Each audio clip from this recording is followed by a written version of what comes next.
Hey everyone, thanks for joining. Today I am speaking with Buck Angel. Buck is a transsexual man and he's also a human rights activist. I've been following him on Twitter for a little bit and I've been checking out his channel and some of his interviews.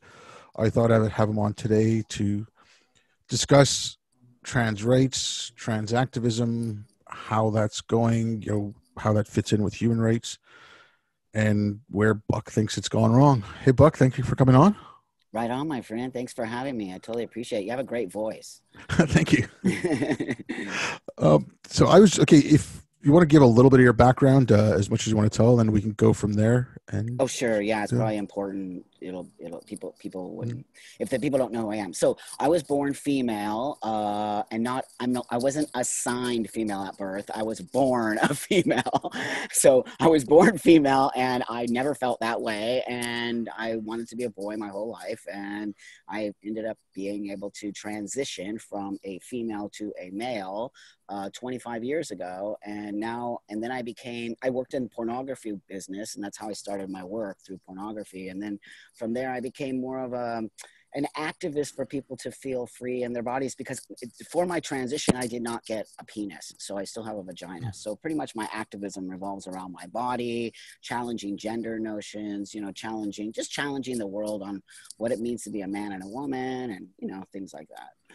okay. Now, see, when you explain it like that, Mhm. and to me that's okay. It's not. It wasn't something that was very talked about too much. I mean, you had like you people talking about transvestites and then drag Right. queens, and then I remember in university in the '90s, this came up in a couple of psych courses, like sex change operations and things like Mhm. that. But it wasn't something you saw a lot of. But then all of a sudden, it was we take it to the extreme. You have in Canada there Jessica Yaniv saying "shave my balls." I I'm a know. woman, and it's it went from okay. And I don't want to. I don't like the term mental disorder. Like Right. I understand dysphoria, Mhm. and but I mean, I would prefer. I think I would prefer condition, but that's just me. I don't know where you see on that. So if you take like what I read about in psychology back in, like I said, the '90s was if you wanted to transition or if you wanted to have surgery, you had to go see a psychologist, you had to go see someone because you know, especially for kids now, and we can get into that later, but Mhm. you know, giving hormone blockers to kids and giving them reaffirming stuff, that's where it bugs me. But it's like Mhm. if you want to go from male to female or female to male, Mhm. that's a huge step. And it might not be a bad idea to see a psychologist. That doesn't mean to say that there's something wrong with you or anything like that. So where do we go from being a little bit reasonable to Mhm. when you mention that all of a sudden you're the most evil person on the planet? Yeah. Wow, friend. You pretty much put it all, summed it up in a nutshell. And clearly, I want people to transition. People need to understand this. It saved my life. I mean, me and you can see each other. You see how I look, and Yeah. anyone here listening, you just go Google me. You'll see how I look. I do not look like a lady. I look like a dude. Yeah. And that was the whole point of me having a quote unquote sex change, is what we used to call it back in the day. And even that we're not allowed to say anymore. So, here's what the deal for me is. I believe there are transgender children, 100%. I was a transgender child.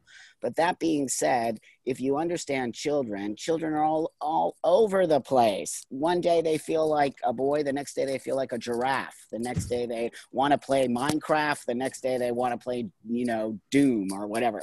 So I, as a trans man who transitioned 25 years ago, it saved my life. I was suicidal. I tried to commit suicide many times. I was an alcoholic, a drug addict, 30 years sober now, cutting myself in psychiatric wards. The one thing that people need to understand is this exists. Gender dysphoria, what I have, exists. It's real. But we now introduce the internet to the world. And when you introduce the internet to the world, you introduce children to the internet. And when you introduce children to the internet, if you know anything about children, they're very vulnerable. They're easily swayed. Me and you were children. Do you remember when you were a kid and your Oh yeah. friend had that cool shirt and you wanted that cool shirt, or you wanted to be like them? Or so I think what's happening now is some people are being sort of on some level, I don't want to use necessarily indoctrinated, but you know, seeing something that could be what they are, but not necessarily is, yet we're not having children go through any type of mental health care. We're just letting kids say, I'm trans, I want to take hormone blockers, or I want to take, you know, testosterone, or I want to have my boobs cut off at 15. And we're literally doing this. And with no precaution, no structure, even overriding parents. Do you know that? We're overriding parents. Oh, We're saying, it's yes. scary in Canada now. Oh, Okay, oh, where the federal government is just retabling this motion of this bill C8, which yeah, sounds great. If you hear people are like, right. oh, it's a anti-conversion therapy bill, which, you know what, I'm totally for that. Like that conversion therapy Right. that the church and all was, that was horrible. You know, Horrible. but this now has a potential for, okay, like you were talking about kids going through. So, you know, if you got a little boy who wants to wear dresses and plays with dolls, you know, as far as I'm concerned, that's your little boy who does that. As they get older and you're more able to express themselves, it's, you know, 5, 6, with some of this stuff is starting, they can't. But once they in their teens, and it's like, okay, they're actually expressing this, and it's going, and it's not that it's just a little kid going through a phase, or you know what, it might be as a teen they realize, you know, I'm a gay man, I'm Mm-hmm. not, which, why don't we let the kids develop? But it's like they're seeing this and it's being pushed. Okay, the most egregious case I heard about this was Yeah. an autistic kid in Ontario, because in Ontario this is provincial law as well. Right. So an autistic kid starts a new school. He walks into the wrong washroom, and I think the kid was in first grade. So he walks into the wrong washroom, goes into the women's washroom or the girls' washroom. Uh-huh. A school official comes out, sees him walking out, and says, "Oh, so have you told your parents that you're a girl?"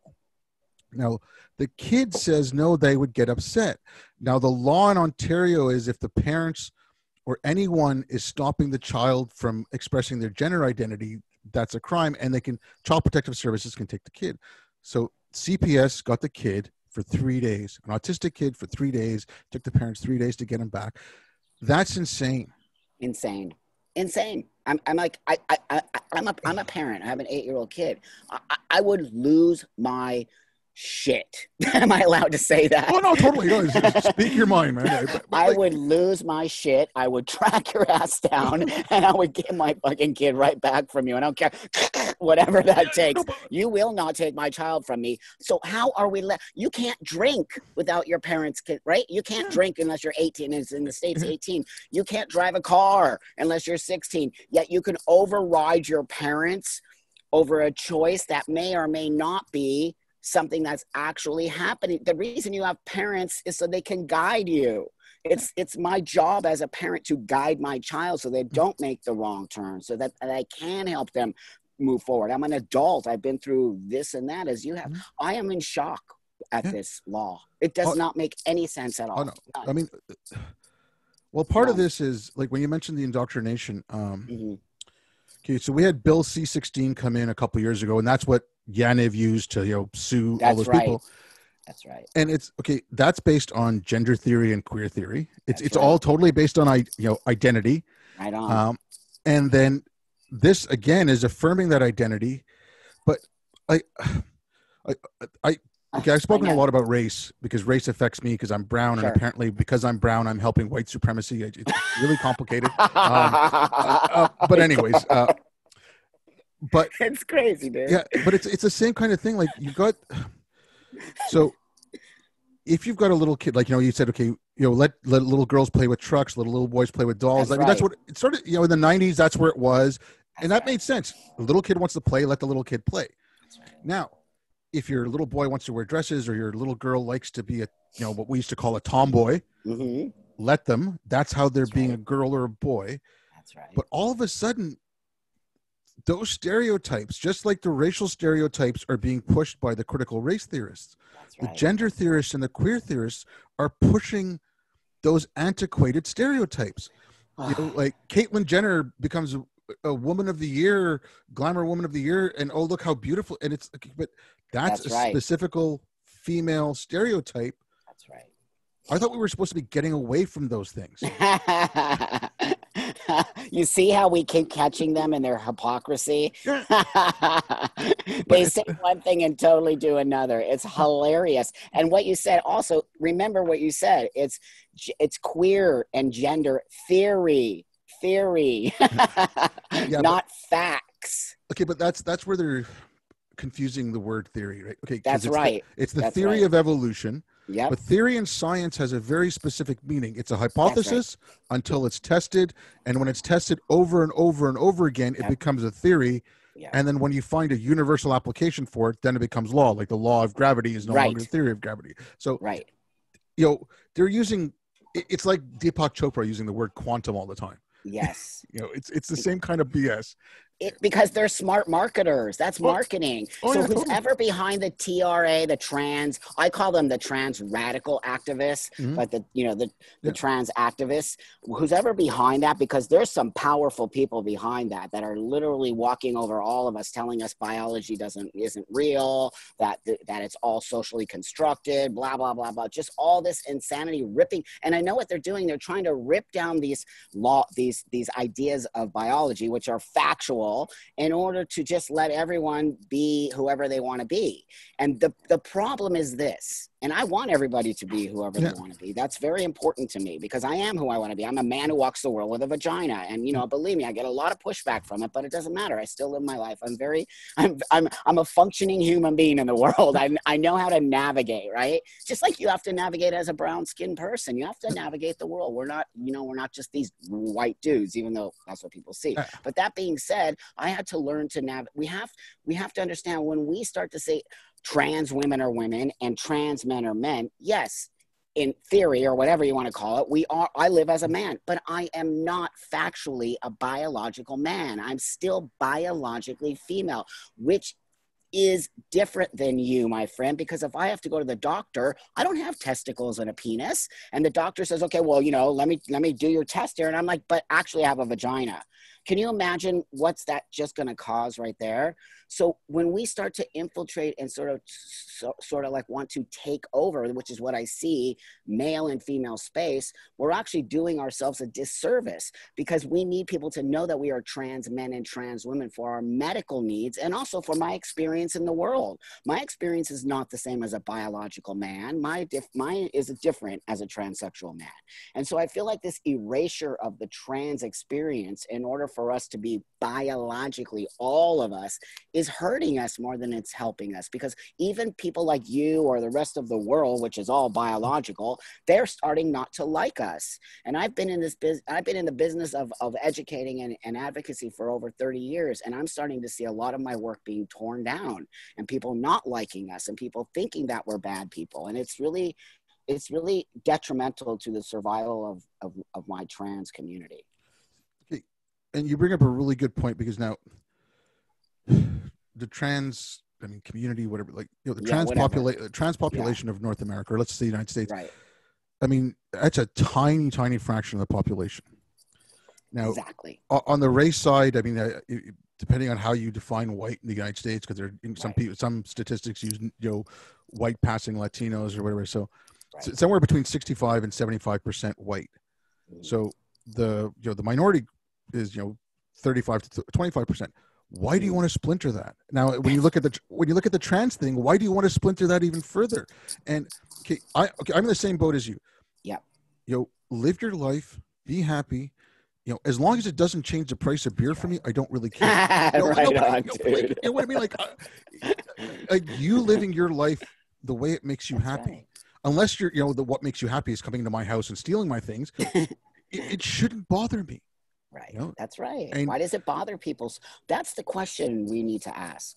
Why does my existence bother you so much? Now, it shouldn't bother me if I'm in no way, shape, or form coming into your space and trying to take you over. Let's talk about why women, biological women, Yeah. what they call GC, right? Gender critical women, or whatever that means. I hate all these labels. Yeah, I I just know. do. It's just gross because, again, it's doing what you just said, separating us all. When we know, if we all understand the ultimate goal, I think for all of us is to live our lives however we want to live our lives, in freedom and peace. And Exactly. that's really everyone's ultimate goal on this earth. Yet we're missing that. Everyone's doing this crab in a bucket thing, right? Where they're all pulling each other down. Like, I want to be that. We want to be the most powerful. When that is never going to work ever, it's going to actually destroy all of us. So the gender critical movement, being women, biological women, feeling threatened, which is what's happening, by transgender women saying they're women and trying to come in and go over the space. I understand both sides because I lived as a woman for half my life and now I live as a man. So I've seen both spaces. I've lived in both spaces. So I know what it's like to be a biological woman in the world and a biological butch woman, which is so difficult to live in that space. So when you see men becoming women, which are transgender women, we forget that those women have lived as men part of their life. So they have a different social, way of being because they were not raised like biological women. This is real. And I don't understand why people aren't having this conversation. So when women, biological women, get upset that they feel as if transgender women are coming into their space, I'm saying, why aren't we having that conversation? And how can we find a space to coexist? Coexist is actually the way everything will work in this world. We coexist with people in the world, black and white, green and blue. We all just coexist, but we don't take away each other's space. That's the most important message for me to say to everybody out there who was arguing about trans rights. Even the trans community needs to calm down a little bit and understand women are allowed to have their opinion about things if they feel threatened, just like trans women are if they feel threatened. Both people are feeling threatened. How do we find that space where we can have a normal conversation that will only move us forward? But we seem to not be able to do that. Okay, I'm gonna I read this a few months back, and like when I read it, certain things started to click, and then I was looking at a lot of trends, and again, I was equating race, how they talked about race, to how they talked about Islam. But now there's I think the same, you can kind of like extrapolate here as well. So the thing I'd read was this paper by Herbert Marcuse that he wrote in 1965 called Repressive Tolerance. Now, the idea of repressive tolerance was that not only was it enough to give marginalized people a voice, anything that might cause them harm then is oppressive, and it's okay to repress that or discriminate against them. So it's okay to say that Kanye is white now; he's no longer black, and like Candace Owens. I'm not a big fan of hers, Right? But calling her an Uncle Tom or a coon is pretty disgusting. Disgusting. Yeah. So, but it's okay because, they are not politically black. They are not going along with that. So this idea of repressive harm, and then when you take the identity into it, so anything which questions the identity is then they say, oh, you're wiping out my trans identity because they made identity so central. Right. So that's right. You take this idea of repressive harm, and then you take this idea, repressive tolerance, and then you take the trans and gender stuff. Okay. The gender theory stuff, and you add that to it, and it's like making that identity so important. So anything that might question your identity is causing you harm and has to be suppressed. And like I said, I saw this similar things with Islam, and I see it now with race and with the trans thing. Like, I'm just going to go on for one more second. I'll let you have it. Like, I remember back in the 80s and the 90s, and you heard a lot from the Christian right. Oh my God, they're going after her kids. And, okay, I give no credence to that whatsoever. Yeah. But when I was speaking out about Islam, a lot of the right-wing people had read the Quran and the Hadith. Now, where I got all the information about critical race theory and a bit of gender theory and stuff I read was from left-wing people, but now there's more right-wing people speaking out, and they're saying, oh, only right-wing people are criticizing critical race theory. It's like they're trying to make everything who criticizes it right-wing. But at the same time, like I said, with Islam, there were a lot of right-wing people who'd read the stuff. I'm just wondering if back in the 80s and the 90s, if some of these right-wing critics had read Foucault, because Foucault was postmodernism, but Foucault was open towards pedophilia. And if you read Judith Butler and Gail Rubin, they're open about pedophilia. Now, these people read it, they're reading it with malicious intent, and they're like, no, look, they're going after your kids. So I'm wondering if that was something similar where they'd actually read the literature where the quote unquote liberals hadn't. And they're like, oh, that's just right-wing talking points. Now, Right. like I said, I don't want to give any credence to the church nut jobs who are saying they're coming after your kids and, like the fundamentalists. I don't want to, I'm not giving credence to that, but I'm just wondering if there's like just like I saw with Islam, and now I'm seeing with critical race here, I'm just wondering if there's a kernel of truth to that somewhere. It makes that just actually makes a lot of sense. I haven't really heard that before, but there's a lot going on there. We could come up with ideas why this is happening, and you can make yourself believe those ideas. You know that, right? You could say, especially if you watch on Twitter and you watch all the women. Oh my God, dude. I'm like, if I want to feel like shit today, I'm just going to go on Twitter. Make myself feel totally insane. But that being said, the women on there are like, they're fighting for their life. That's how I see it. The biological women are fighting for their life because they're fighting for their identity, which is exactly what you just said. And then trans people are doing the same thing. But that being said, nothing will come of that. I'm telling you right now, you watch in another year or two, nothing's going to come of that other than the fact that there's going to be more hate because nobody, and I don't understand this. That's not how I work.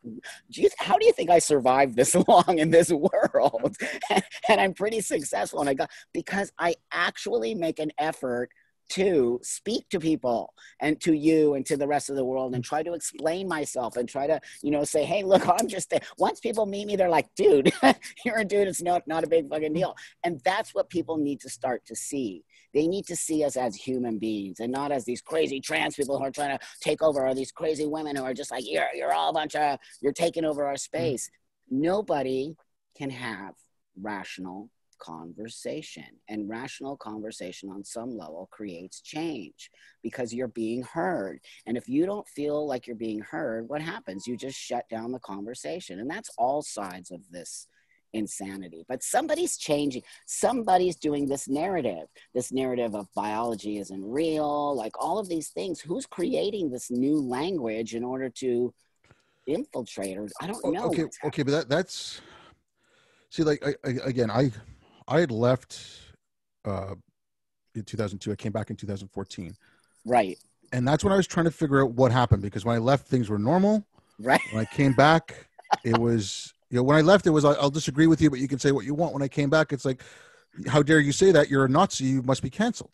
Oh, no, you're right. That's exactly right. 100%. And so I was just trying to figure out what happened. So I just started looking and reading. And then I started reading this stuff. Now, when I say this stuff, like the social justice scholarship, right? So the critical race theory, the intersectionality, all of it. And right. And again, like I said, because race affects me more than the trans issues, I was reading more on that than I was on the trans stuff. Mm-hmm. But even some of that, and it's part of this is queer theory, where I don't know how much of this have you read, where it's like they have to queer everything.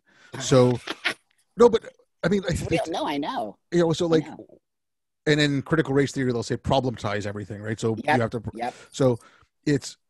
Everything has to be queered. So if biology is the discourse that was set up by the norms in power, that has to be disrupted, because you can find a biologist somewhere that says no, it's not sperm and eggs, it's whatever chromosomes and gametes. Yeah. I don't I'm not a biologist and I'm going to screw it all up. So but whatever. Yeah. But so you can find that, and so we have to queer everything, and that's right. We have to we have to break down these norms and blah blah blah blah. I mean, it's that whole litany of stuff, which I'm telling you right here, I disagree with.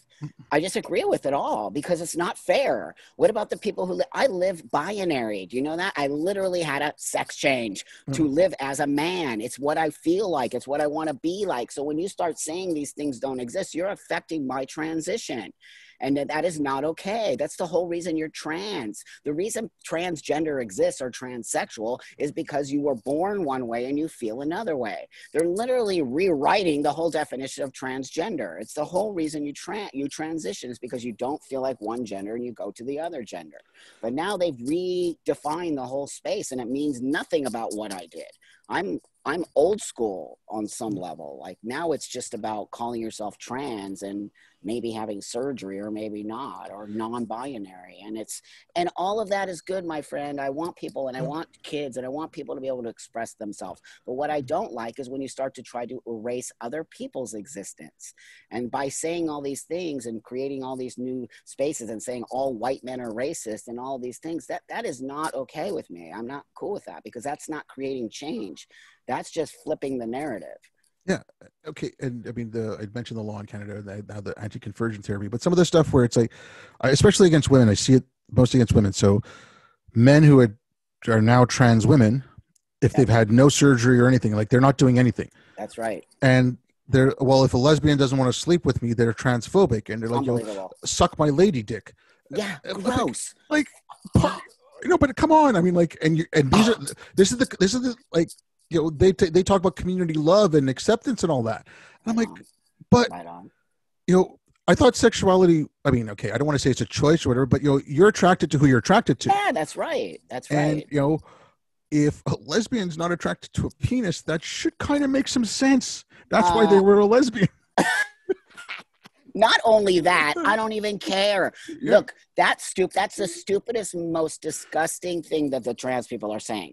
If you're not attracted to me, you're transphobic. How ridiculous is that? You're going to start saying that about all kinds of different people. If I don't like the Asian guy over there, then I'm Asian phobic, right? It's just nonsense. And that's the stuff that's hurting us. They are forcing people to take on and you know what's even weirder to me, friend, is how all of these sort of people outside of the trans community are jumping on the bandwagon and sort of like, yay, trans rights and they don't even know what they're saying. They're just getting on board because it's this new sort of movement that's happening. And if you don't get on board, then you're transphobic, which do you see how they've completely manipulated the whole cause? It's the same thing with race, and it's the same thing with Islam.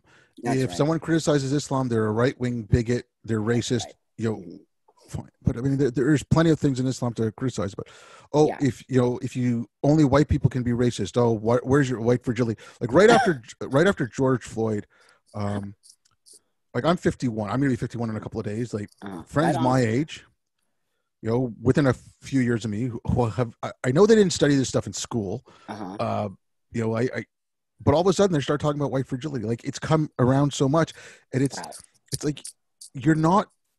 You haven't read this stuff. You don't know what you're talking about. That's right. And I don't know if you read this book, and I recommend this to everyone. It's called Kindly Inquisitors by Jonathan Rauch. Oh, okay. He wrote it in 93 or 94, and it was, but it was really, really prescient because he talks about the fundamentalist suppression of speech and all that in the late 80s. But then he brings up another thing. Like he says there are two fundamentalist threats. Or two authoritarian threat. One's a fundamentalist threat. So he talked about the fatwa against Salman Rushdie. Then he talked about Christian evangelicals in the States. Then he said there's the humanitarian threat, which he was talking about on campuses at that point in the late 80s, early 90s. We're like, we have to shut down this speech because it's racist, because it's going to be harmful to the black students. We have to shut this down. So this is the humanitarian threat. It's like you hear the term anti-racist. Who doesn't want to be anti-racist? You're for trans rights. Someone like what we were talking about before, we want everyone to live happily. I'm for trans rights, of course, but they don't, and then they take on all this other stuff, and they don't know what they're taking on. It's kind of like the Scientologists. You go in for an audit, and they say you need an audit. Next thing you know, you've signed away your life's money, and you're believing in aliens coming out of volcanoes. It's the same kind of thing, man. No, it totally is exactly the people. Is it because people are seeking? People are constantly seeking something or to be a part of. That's why I always say now the transgender movement that's why I call myself a transsexual. I have a medical condition called gender dysphoria. I never felt like a woman. I had to transition using medical assistance. So today I live this way. Transgender now has been co-opted to be an identity. If you notice, a lot of people are just like going, I'm trans. Right? So they're taking this identity space on, and that was never the space for trans. It was always about becoming a man or a woman. So I think that this idea of identity is so powerful for people, and they just need to have it. But I mean, it's I don't know if you know James Lindsay. Oh yeah, totally. Okay. Yes. He's written a couple of papers. If you read his book, Everyone is Wrong About God. Okay. And then he wrote two articles about the first one was called the faith of the social justice faith of postmodernism. And then Okay. the next one he wrote, it's on his site, New Discourses. If you want, I'll send you the links afterwards. Yeah, I would love that Okay. actually. Um, Yeah. but he's comparing it to a faith. Now, one of the things he talks about, and it makes sense. And I said something similar a couple of years back. It's a meaning making thing. So people are looking for meaning. Now they're looking outside themselves for meaning, whereas a life well lived is its own meaning. Like you don't have to go outside, but Right. it's that kind of thing. Like Right. what I'd said, like I said this a couple of years ago, is that if you take it in the Abrahamic faith, so Islam, Judaism, and Christianity, Mm-hmm. they eat of the fruit of the tree of knowledge of good and evil. A lot of people just say the fruit of knowledge, but it's the knowledge Right. of good and evil. It's because the science part, God said, I created this, I did this for you, I'm the science, right? Like I'm not calling Right. it science, but Yeah. in that context. But what was denied was the philosophy, the arts, like what is good, what is evil.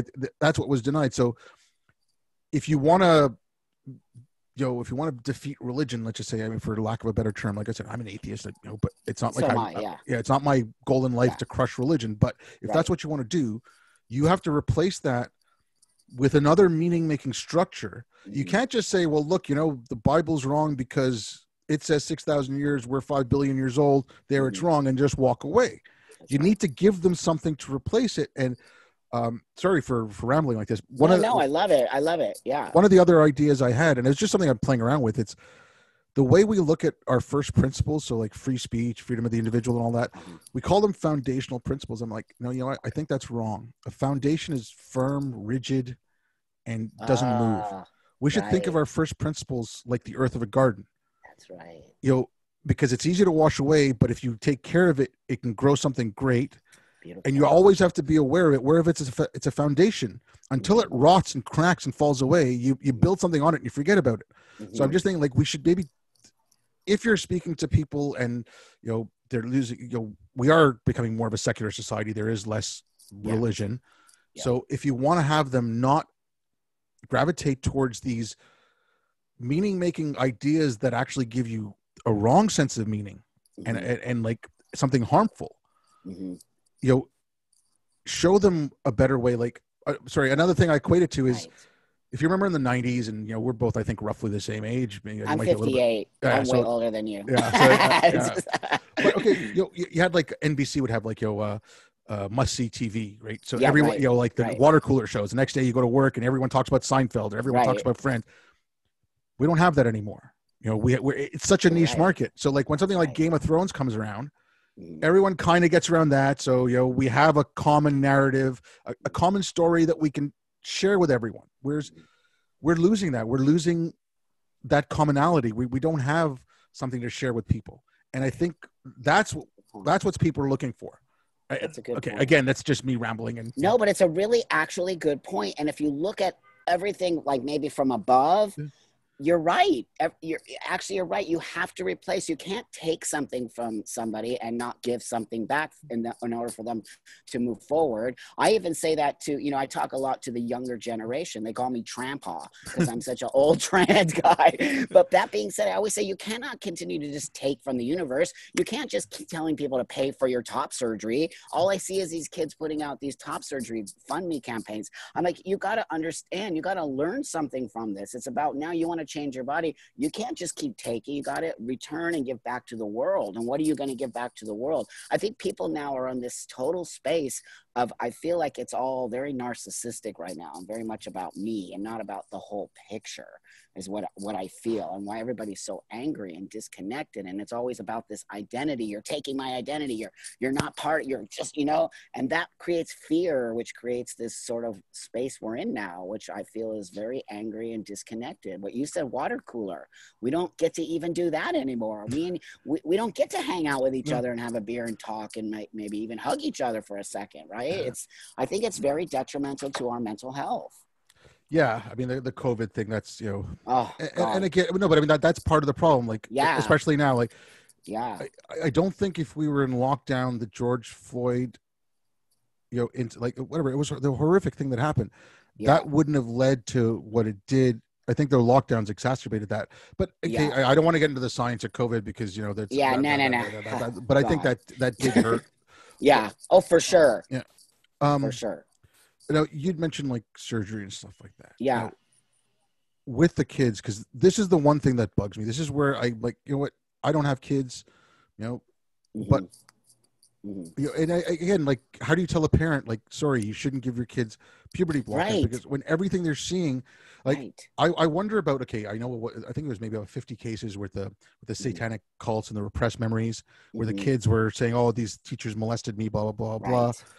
I remember that. But there was a lot of doctors that got sued. Now, is that going to start happening now? Which, I mean, in some cases, I think these Yes. doctors should be sued. So do I. You know, I mean, no, but I mean, yeah, but I mean, like you're giving Come kids, on, man. yeah, but seriously, like, what happened to do no harm, right? That's You know, right. And also, what happened to understanding studies and long-term use of hormones? And what happened to children being experiments? This is actually what they're doing. I'm telling, and you know, this is why I know this. And look at now, I'm getting totally upset about it. And why I'm getting upset about it is because it's unacceptable behavior to use children with medical technology that they have no idea what will happen in the next 5, 10 years, or even 20 years after they've done this. I was a medical experiment 25 years ago. The doctors had no clue about what they were doing. I was literally a guinea pig. He called me a guinea pig. He said, dude, I have no idea what I'm doing, but let's try this. And we did. And thank God it worked out. But I had a lot of medical problems from it because there is no long-term case study on a female, remember, female bodied. And why I keep telling you biology is important, because when you start sticking in a substance into a person who is not that biological, when you start sticking in hormones to the other side, there's going to be some problems there because it's not natural. And I have all kinds of studies done on myself that I can show you that have literally destroyed my internal system, have all this long-term use, cause atrophy, cause all kinds of stuff. And I'm the first recorded case of long-term use of testosterone on a female-bodied person. Yet is anybody using those cases in the medical world? Very few. And I yell it and scream it all the time. I'm thinking, why are these doctors and medical people ignoring me? Why is that?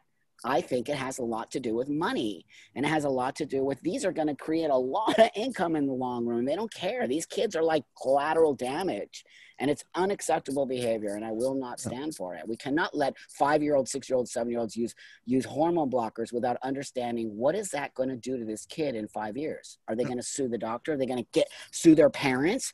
Their parents are this is ridiculous. It's just, you know what look at me. I'm a tongue twisted. No, it's, look, I spoke with a young woman.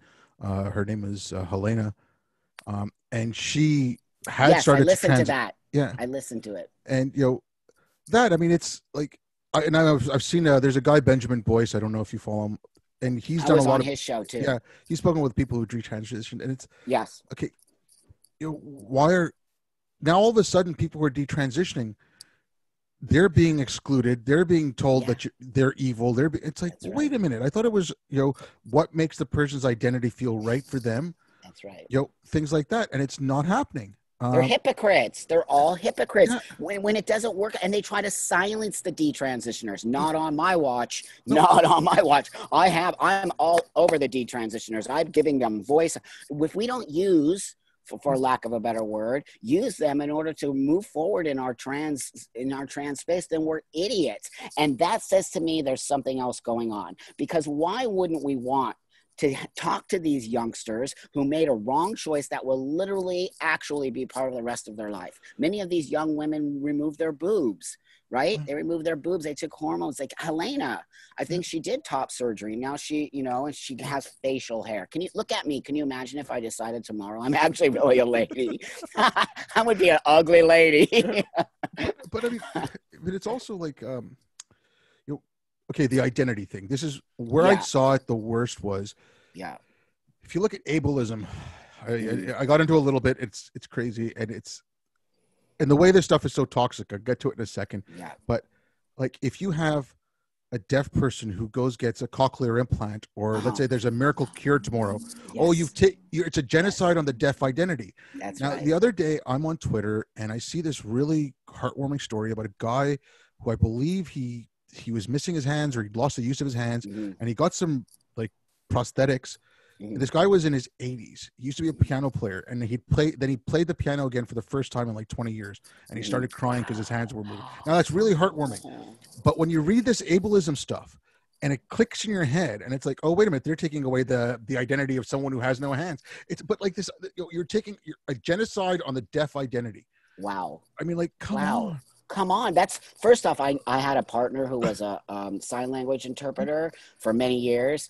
And she said that's been happening forever. I remember she showed me some great documentaries on it. They're torn. There's people who are totally say that you should accept your deaf identity, you should be part of it. But then I thought, but wait a minute, what if you don't want to be? What if you actually want to be a hearing person? How is and that's exactly very similar to what's happening in the trans world now. You can't use the word transsexual. You have to say you're transgender. You have to do this. And I'm thinking, wow, you're literally telling us how to be transgender now when it's an actual medical condition. So I see a lot of similarities, and I don't know what that is or what that means. Is it some control over a community? Okay, it's not even so much control that as far as I can tell from the reading, and I'm by no means an expert. I just read some of this stuff. Right. Is okay. So whatever the dominant discourse is, that's what set up reality, and so so if you want to have marginalized people, so you can no longer have that dominant discourse, you have to break it down, and to break that down, you have to break down all these identities and everything. And so it's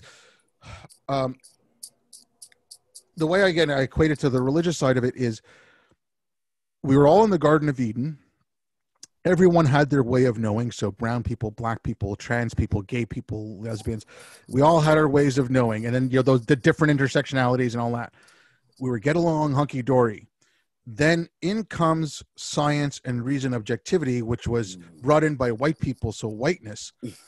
And then all at once, the Enlightenment, in my head, I equate it to the Trinity. It's the serpent, it's the apple, and it's Eve. And so, right. And then you have to break all that down. And I mean, okay, if you look at post-colonialism, which is one of the more insidious things, and that's getting into everything as well, like decolonized science. Right. There was a paper written in, again, it's either 2000 or 2006, I forget the date, but it's called A Virtuous Cut. And the paper was about how if we put a stop to female genital mutilation, that's again another form of colonialism by white people wiping out African culture, because it's their culture to take the knives to the genitals of young girls. I'm not kidding you.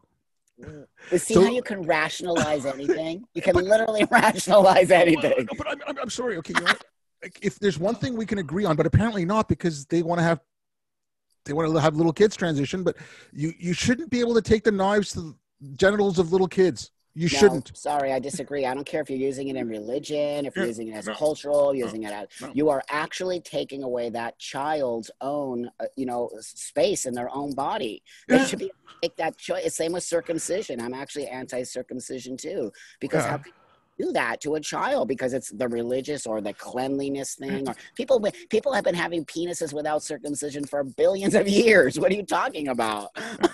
No, but that's what I mean. It's like, let's not, this idea of identities becomes so important. And it's I think that idea of repressive tolerance has gotten it, because you see it in education. Oh, we don't want to harm people. Right. You see all of that. And that's where it scares me. Like, again, there's a thing called the Long March to the Institutions, which was straight from critical theory.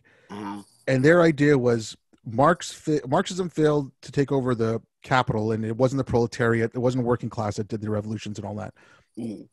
So instead of owning the means of production, which what Marx wants, we'll take over power by owning the means of capital. So of culture. So they go through the Long March to the Institutions was the media, the press, entertainment, education. So, and they've done that. I mean, like okay. New York Times publishes an editorial last year, the year before, 2 men on the cover, and one of them was a woman, got pregnant, and then transitioned. Oh, a man gives birth. Right. No, a man did not give birth. No, that was not a man. That's right. That was a trans man. That's my point. That is exactly my point. And then when you do stuff like that, it upsets the rest of the world. We as trans people need to be more sensitive. We are not being sensitive to the fact that we are like 0.05% of the world. Literally, we're like so small. Yet here we are pushing these narratives on the rest of the world that you're all wrong and we're right. That is not okay, and that will not make change when you do stuff. This is a pregnant man. No, it is not. It's a pregnant trans man. Totally different. Men don't get pregnant. Trans men get pregnant for sure. But you see, when you start messing with that stuff, people feel threatened. Men feel threatened. Women feel threatened. And, you know, let's talk about J.K. Rowling. That whole thing is a fiasco, and it's disgusting. And I speak out against it all the time. And I get so much hate from the trans people. Okay, but again, let's take J.K. Rowling for a second. Earlier, so it was last year, and I mean, this has gone on for a little bit with when the Harry Potter books first came out, religious communities, oh my God, witchcraft, black magic. But just last year, there was a Catholic school board in Tennessee, and there was a whole bunch of Catholic groups in Poland burning her books. Oh, this was in 2019. Disgusting. Okay, yeah, no, I'm just completely hate book burning. Like, I'm a free speech. I hate it. Absolutely. Me too. Yeah. Me too. Now, then this year, I mean, I didn't think anything she wrote was hateful. Yeah. You know, she was like, let's try to live together. And that's right. You know, but now trans activists, well, we're going to burn, or, you know, radical trans activists, you know, we're going to burn her book. They're threatening bookstores with burning down if they don't take away her books. I mean, wow. You're on the same side. Again, the critical race theory thing. I think it was 75 colleges at last count had some form of segregation on campus. Mm-hmm. And they wanted segregated dorms, and they had some form of segregated dorms in 75 colleges and universities across the United States. The KKK cheered that on. It's like, at that point, don't you think you might want to like step back a little bit? No, but I mean, when the KKK is cheering you on, right on, dude, you might want to like just take a step back and go, "Are we doing the right thing?" Like, wow. But so it's the same thing. Like, what you're talking about, stirring up hate. Yes. You know, okay, I am scared of the overcorrection that the left is doing right now, but I'm horrified by an overcorrection from the right. That's right. I don't want, like, I think up until the late 90s, early 2000s, race relations were getting better and better. Mm-hmm, mm-hmm. You know, we were getting to the point of being colorblind. Mm-hmm. Right?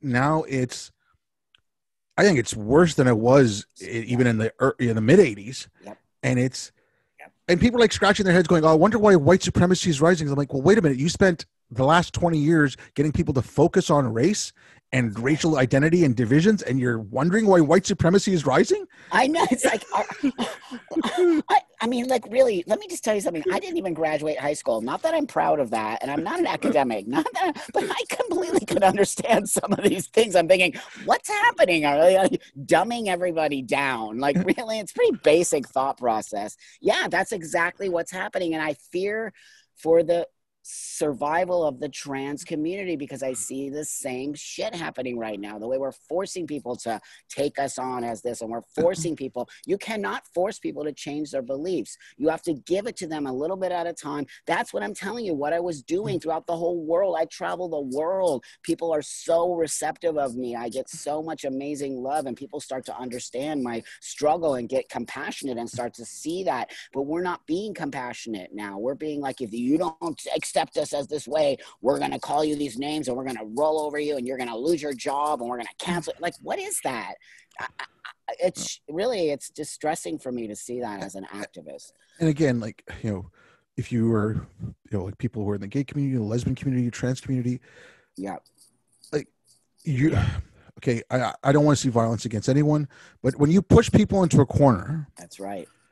Okay, this is not me excusing anyone who gets violent. This is me trying to understand why they're getting violent, right? Yeah. So, but if you push someone into a corner, yeah, you're going to push back at one point. That's right. And it's, you know, it's like, you know, a bully picking on a kid, and no one does anything. The teachers don't see it. Then finally one day that kid loses it and just snaps and starts beating that bully, and the teachers notice that, and that kid gets in trouble. That's right. It's like, okay. That's the kid wasn't just the kid. There was some mitigation. Yes, he should get in trouble for fighting at school, whatever. But you know, so that's kind of what I see it now. It's like it's the, you know, it's the tyranny of the minority. Yep. Oh, and I don't know if you've read John Stuart Mill, and it's in his book on liberty, like the whole chapter 2 is about this, and it says, like, if all of humanity minus one is of one opinion, you have to let that one person speak, but you cannot let that one person dictate to the rest of all of humanity. Right. So, but that's just it. Like, there could be one trans person in the whole world. We have to let that person speak, see what, and we shouldn't hold them back. Like, okay, obviously, like, like the sports thing. Like, I don't think if you were a man and you transition as a woman, like, what's his name, Fallon Fox, right? That's right. That's disgusting. I'm sorry, but you shouldn't. No, it is. Don't be sorry. I'm on that page. But so, like, you shouldn't allow that. Like, it's there has to be some middle ground. We should be able to have these conversations. Same thing with prisoners. I don't think some guy who just says I ID as a woman and goes into a woman's prison is a good idea, or even women's shelters, like battered women's shelters. I think that's a horrible idea. I work with people are so dumb. I work here. Like, I created a homeless shelter here for trans people for those reasons. I go into the homeless shelters here where trans women have to be with men. They have to be biological men because they are still biologically male. And so some of them don't look female. They still look very masculine. So we need to figure this out. They should not just be automatically put with women, because it's going to be a bad situation happen there, whether or not people, but we can't. Rational conversation creates change. Nobody wants to have the conversation. We can make units within these spaces for trans people, right? So they don't have to go into population. There are ways to do this where we can actually sort of maybe even make trans spaces that are just trans prisons for trans women and trans men. It will cause so many problems if we start if I have to go to the male prison right now, my genitals are the thing that get me. If I had to go to prison, that's where I would go. Since I have a vagina, I would go to the female prison.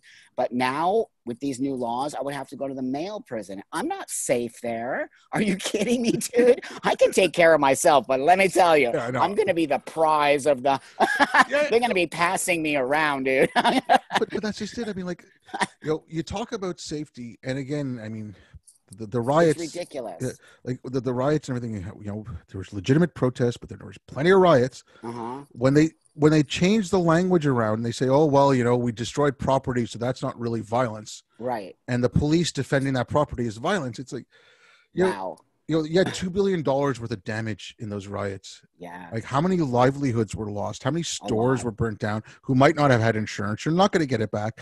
That's right. If they do get their store back, how much is it going to cost to insure it in that neighborhood again? Are they going to be able to afford it? Like, that's right. Oh yeah, I know.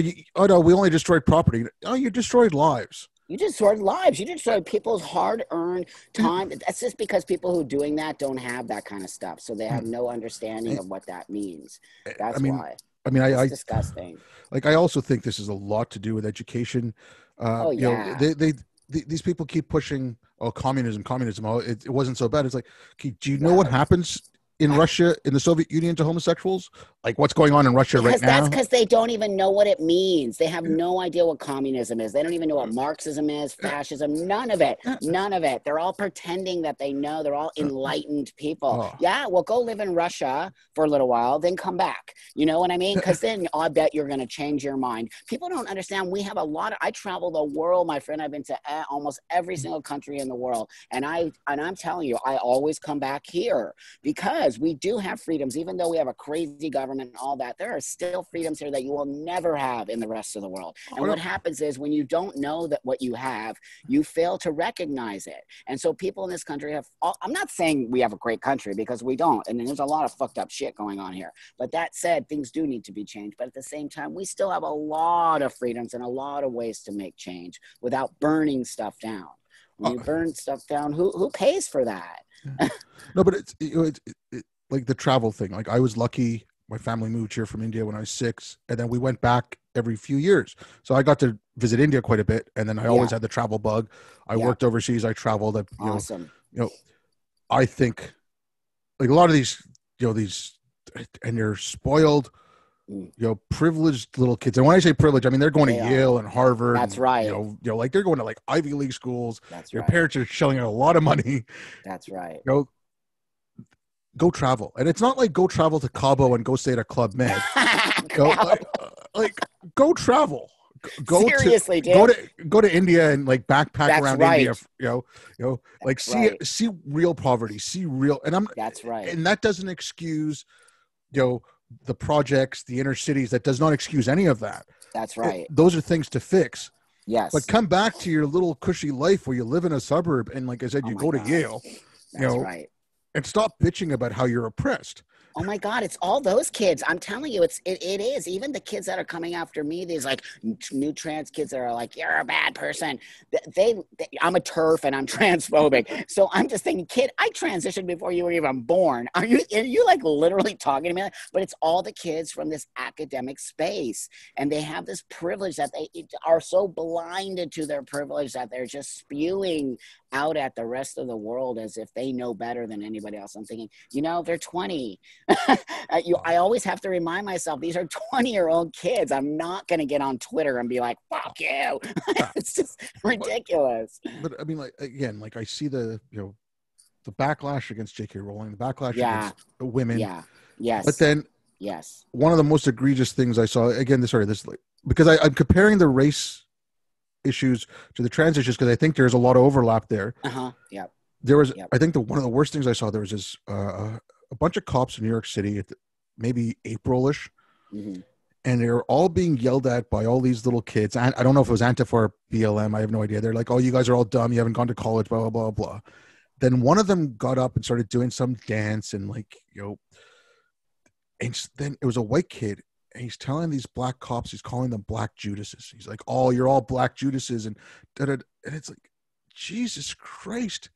What? Yeah, because they're cops and they're race traitors for being cops and being black, and you're all black Judases. You're part And of a the white system. kid was saying that? Yeah, but Oh my. he's part of Antifa or BLM, so he's That's right. so That's he's on the right. right side of history, like, or That's whatever. I mean, right. it's insane. I'm It's like, totally insane. and these are people talking about systemic racism and how the system. I'm like, what What? you just said is like.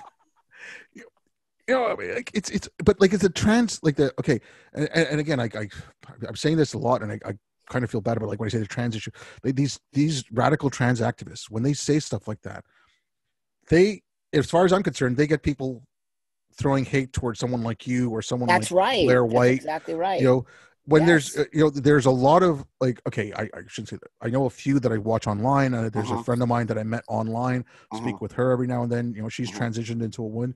Uh-huh. I don't want anything to happen. I don't want anything to happen to anyone, but Of course. she's got some legitimate concerns, and I'd like people to hear them. Mm-hmm. But when these loud, screaming, whatever, they're drowning everything else out, That's right. and they're pissing off the average person who doesn't hear it. And That's right. I don't know. I wish we could just Well, like, that's why I speak up. My work is other stuff that I do. I'm a speaker and I create products and I do all kinds of other stuff. And I don't have to be on Twitter and I don't have to be fucking inserting my voice into the J.K. Rowling thing. But I need to do it as a person who survived death because I transitioned to become a man.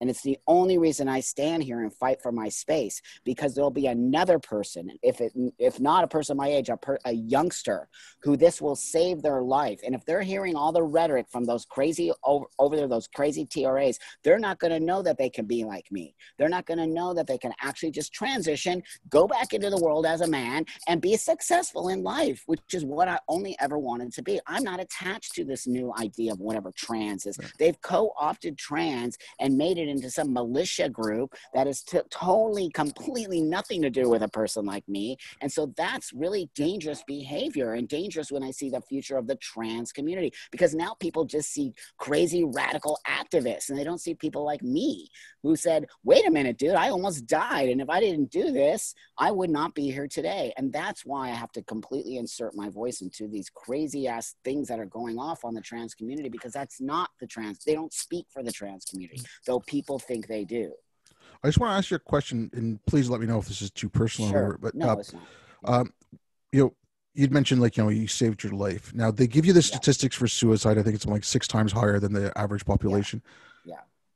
Are there any studies done that people who just self-ID, like with this new wave of it, is that actually helping? Or if you're just self-IDing, are you making it worse. Because I read Greg Lukianoff and John Haight's book, The Coddling the American Mind. They talk about, cognitive behavioral therapy and how that's helping, but this stuff is kind of like the reverse of that. Yep. So are they actually doing more damage psychologically? Like, do you know if there's anything like that? Or So of course, first off, great question, but here's the deal. The trans community never wants studies. They never want studies. We can't even do studies on detransitioners. They always get them ripped down as transphobic.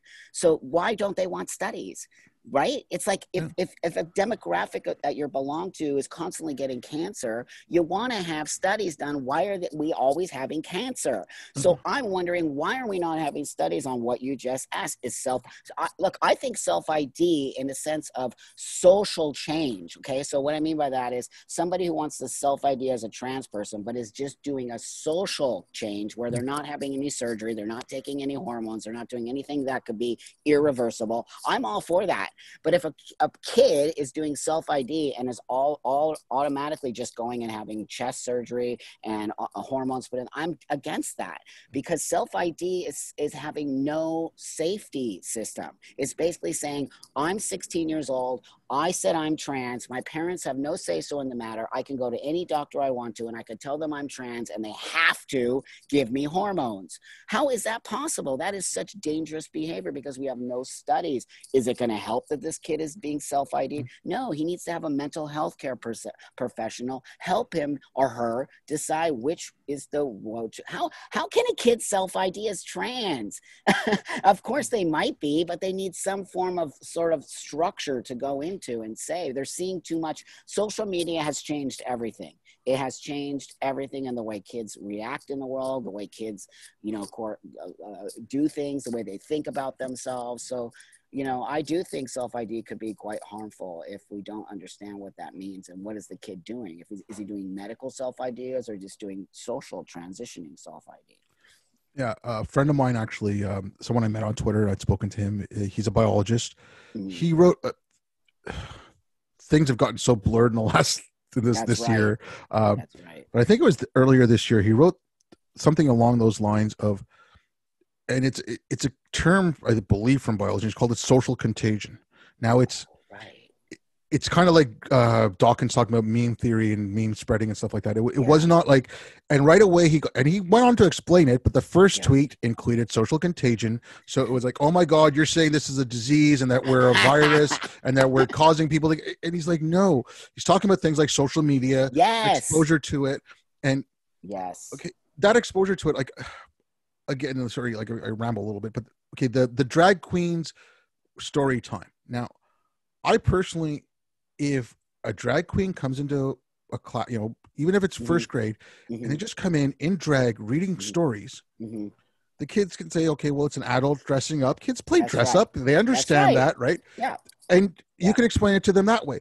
But a drag queen coming out twerking and coming out of a fake vagina because she's giving birth, I have a little bit of a problem there. I have a big problem. No, but you know what I mean? Like, so, like, again, that comes into this, like, when he says social contagion. That's right. If you push that onto kindergartners or first graders who, first grade boy might want to dress up like mommy, or first grade girl might want to dress up like daddy. I don't know. I don't have kids, but whatever.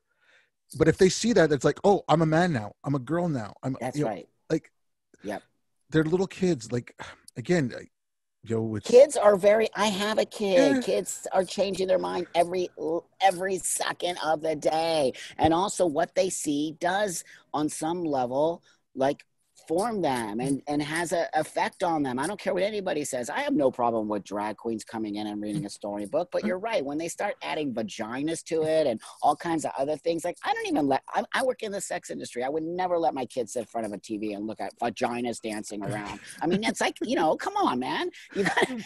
We're adults here. There's a difference between an adult and a child, and they're trying to say that there isn't on some level, that a child can actually make a choice, a detrimental choice, to transition to another gender just because they say so. In what world do these people live in? And do half of these people even have children? Do they know how children live? My kid sometimes thinks he's the dude from Doom PlayStation, whatever that is. I'm like, no, you're not. You're not Master Chief. But at the same time, you let your 10-year-old go across the street to the park and play, and Child Protective Services or the police come to your house because you're being a bad parent. That's right. Like, I was a latchkey kid. I used to come home. So was I. I used to come home like first grade by myself, let myself in. Yep. Okay. My parents were immigrants. They didn't have a lot of money. They could, right. I get it. I'm not blaming, I turned out, I think, okay. You turned out fine. Yes. But I mean, to let your... That's a little bit different, my friend, than actually saying I want to start taking hormone blockers. Yeah. How dare we give hormone blockers to children? How dare? Do you know that there's an actual reason we have puberty? Duh. There's an actual reason puberty exists, in order to create yourself to an adult. That means your brain is growing. That means all kinds of things are growing. When you stunt that growth, oh my God, I'm telling you, it gives me chills every time I talk about it. You watch what's going to happen in the next 5 to 10 years. All these kids who are on hormone blockers, it's going to be a disaster. It's going to be a disaster. No, I'm worried about that. I'm worried about a lot of this stuff. Look, I don't want to keep you too long. It's been great talking to you. If you want to let people know where they can hold, have a last word, if you want to give people a quick message, let me know. Yeah, sure, I do. The message I want to give to people is this: conversation. It doesn't matter if you dislike everything I said here today. Dislike it. Have a conversation with me why you dislike it. Maybe, hopefully, you're going to learn something. I am an open book. If anyone in this podcast wants to reach out to me, please do. I'm all about discussion. I want to move the world forward. Don't be scared of people like me, but at the same time, you are entitled to have your own opinion. That said, you can always see me on buckangel.com, Twitter buckangel. Watch out for Twitter and Instagram buckangel. Thank you, my friend. You're awesome. Thanks a lot, Buck, and thank you everyone for listening.